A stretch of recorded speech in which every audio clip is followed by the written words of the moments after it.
नाशिकच्या जागेचा सस्पेन्स आज संपणार अशी शक्यता वर्तवली जाते, कारण आज मुख्यमंत्री नाशिकच्या उमेदवाराची घोषणा करण्याची शक्यताही आहे। नाशिकच्या जागेवर हेमंत गोडसे यांचं नाव जवळपास निश्चित मानलं जात आहे। सूत्रांनी ही महत्त्वपूर्ण माहिती दिली आहे।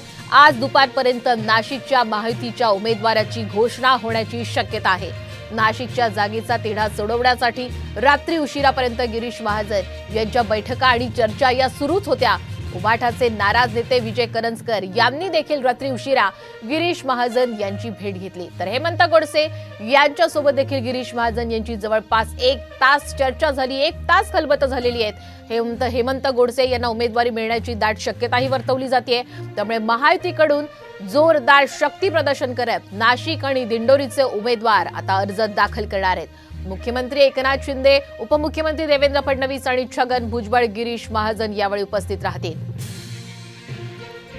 आणि नाशिकची जागा शिवसेनेला सुटली आहे। हेमंत गोडसेच उमेदवार असतील असा मोठा दावा आता अजय बोरस्ते यांनी केलेला आहे। यावेळी बोरस्ते यांनी मित्र पक्षांचे देखील आभार मानलेले आहेत। दरम्यान अजय बोरस्ते यांच्याशी सविस्तर बातचीत केलेली आमचे प्रतिनिधी अभिजित सोनावणे यांनी।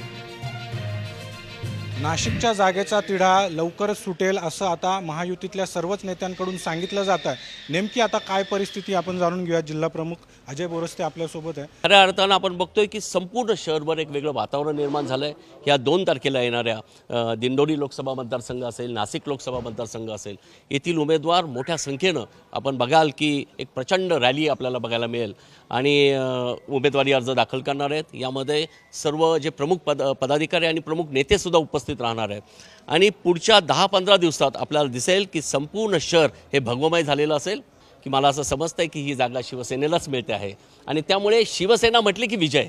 त्यामुळे मला असं वाटत नाही की परवा आम्ही अर्ज भरल्यानंतर आपण बघाल की काही दिवसांमध्ये सगळं वातावरण बदललेलं दिसेल आणि शिवसेनेचा जो विजयाची जी हॅट्रिक आहे ती तुम्हाला बघायला मिळेल। याबाबतचे संकेत हे माननीय मुख्यमंत्री एकनाथ शिंदे साहेब देतील। हा अधिकार त्यांचा आहे। मी कार्यकर्ता म्हणून त्या संदर्भात बोलू शकत नाही, पण शिवसेनेचा उमेदवार असेल आणि आमच्यासाठी धनुष्यबाण हाच उमेदवार असेल। कॅमेरामन प्रवीण काळबांडेसह अभिजित सोनवणे, साम टीव्ही, नाशिक।